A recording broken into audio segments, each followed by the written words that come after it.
Hey tubers, welcome back for another adventure. So what you're looking at is a 300cc Kawasaki Bayou. This thing will not start. I did the carburetor hack to it, and I put the portable CDI box on it, and it just will not start. Something's wrong. So back to the three legs of the stool. I know I got spark, I know I got I know I have carburation, so that just leaves something's wrong with the engine. And as I look at the engine, if you line this up to top dead center, and you can see the T and you can see the little line, and then if you look through here, you see the word top, and you see that I'm slightly off. So I think I'm one tooth out, right? This is an LF300. I think I'm one tooth out. So I'm going to correct that, and let's see if this puppy starts up. Now, to correct it, obviously you got to get that off and that cap off to figure out that you're out of time. I also recommend taking the caps off the valves so you can make sure they're nice and closed, right? The next thing you need to do is you need to loosen this up. This is the adjuster for the timing chain, and you can see somebody took the bolt out of it there. Anyway, so you need to get this off, you need to loosen this up, and what we're going to do is just hop it one tooth. Okay, you can see the little T and the alignment mark, and I redid that. And quite honestly, it looks like I'm still a half a notch out. By the way, you take this out and the plunger wants to pop out. You take this screw out, you take out the little bearing thing, you put the plunger together, so you got the plunger, the spring, the bearing thing, you squeeze it down, you slide it in, and you put it all the way in. Then you tighten that bolt up and it keeps it from popping back out. You put it on there, you loosen the bolt, it pops out and tightens the chain, and all is good. But back to it, as I'm looking at that, I mean, it looks like it was a half a tooth in each direction. A half, and the chain is pretty tight, so I don't know. This might fix it, it might not. Keep your fingers crossed. I got to put it back together again. I got to put the CDI box on it, right? And we'll talk about that. And then we'll see if we can't get it to start. I don't know. We'll see. The engine has been put back together again. And when one takes things apart, you always want to double check. As an example, I took the portable CDI box off, and I just want to double check it's sparking. Obviously, the last thing you want to do is tear things apart again and just find out. Okay, we have spark. Okay, it's all put together. You can see I have gas in it, a little bubble in the clear filter there. CDI box. By the way, I like to use this stuff when I'm doing my testing because it keeps the carburetor from getting gummed up. I'm just going to set up the camera. We'll see if this puppy wants to start. I'm just going to try to start it on the carburetor. No starting fluid, though I do have the starting fluid handy. Let's see what she wants to do.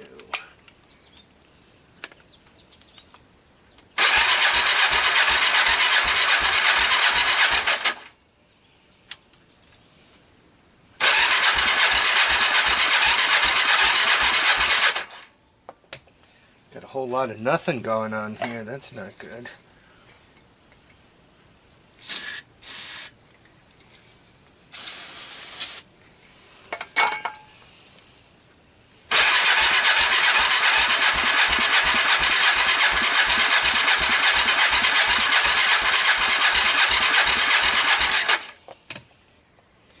Got nothing.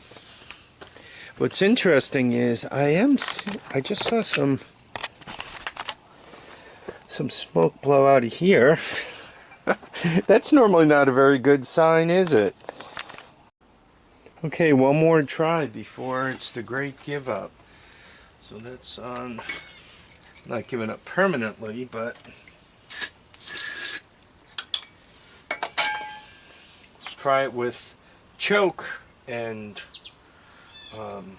starting fluid.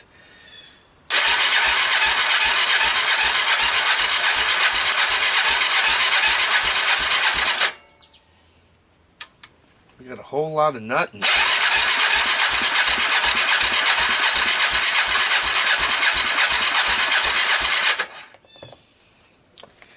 Okay. This is not a happy moment.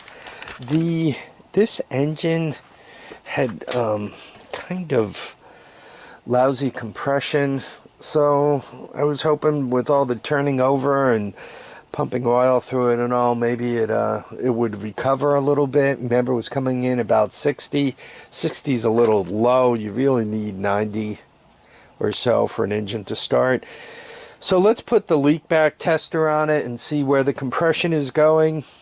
Now, to put the leak back tester on it and do things valid, you got to get to top dead center with both valves closed, and you need to lock the crank into position, or when you pump it up, it has a tendency to turn and you're not at top dead center anymore.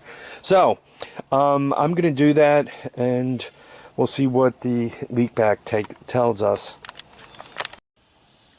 So, to do a leak back, not all that hard. Some people drill a spark plug. I actually have the little kit here. I'm just putting air directly into the spark plug hole. I don't know how well you could hear, but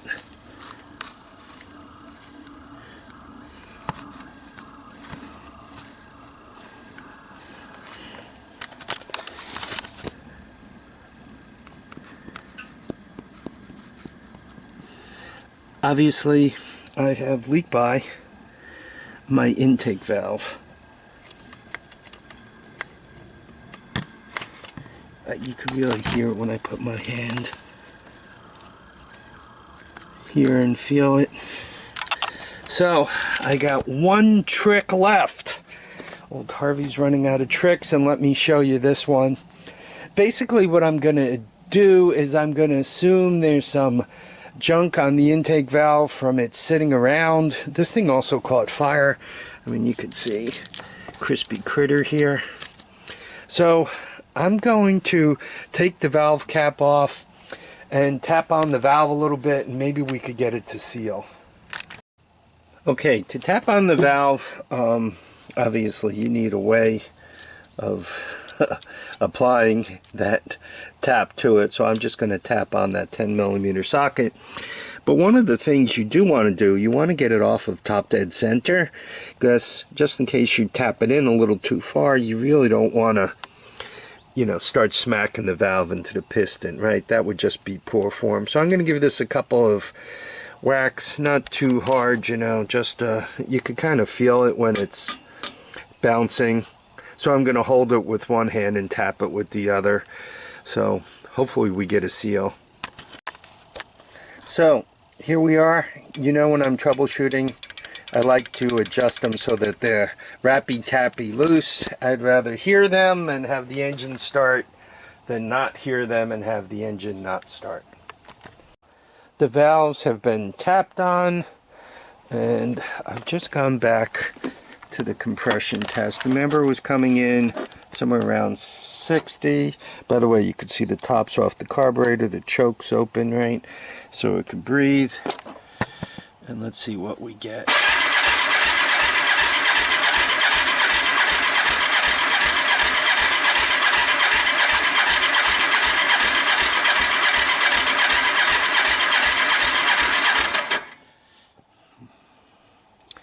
A little over 60, maybe 65. Let's give it a wet test, and I think this might just be a tired motor.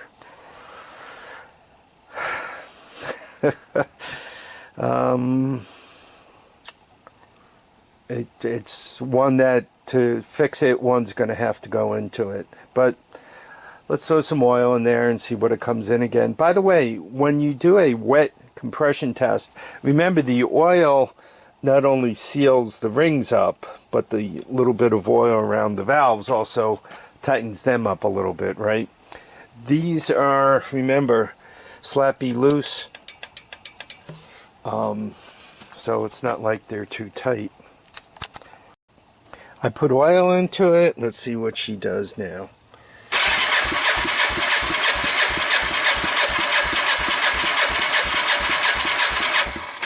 Wow.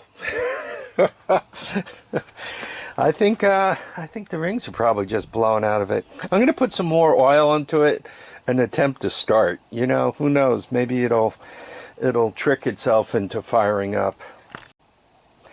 Okay, this is it. This is the Hail Mary. So I'm going to turn the box on. Make sure the spark plug wire's connected. That's all good, right? No shorts. Make sure this wire is connected. This is the ground wire.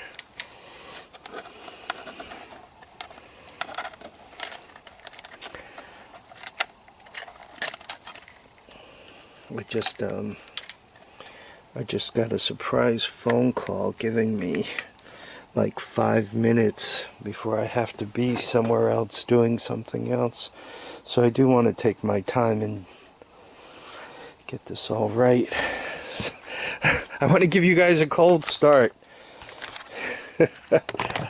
Or maybe this should be considered a dead start. Alright, so everything's hooked up properly. The last thing I'm going to do is give it a hoot of starting fluid. This starting fluid is the kind that has no lubricants in it. It's pure ether. So it blows up engines, but it's really volatile. So if this thing is going to start, it's going to start now or it's done.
I never, ever thought it would start.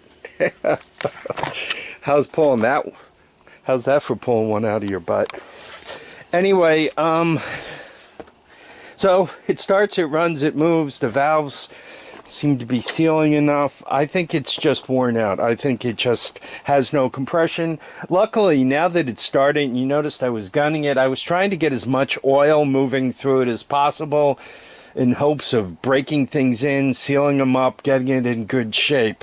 I don't know if I pulled it off. Maybe, maybe not. We'll see. Hey, you know, all you could do is give everything your best shot. I really want to thank you all for dropping by to watch and comment and subscribe. Please remember, feet down, heads up, and get out and enjoy each and every day. You don't know how many you're going to get, so get out there and have some fun. Bye now.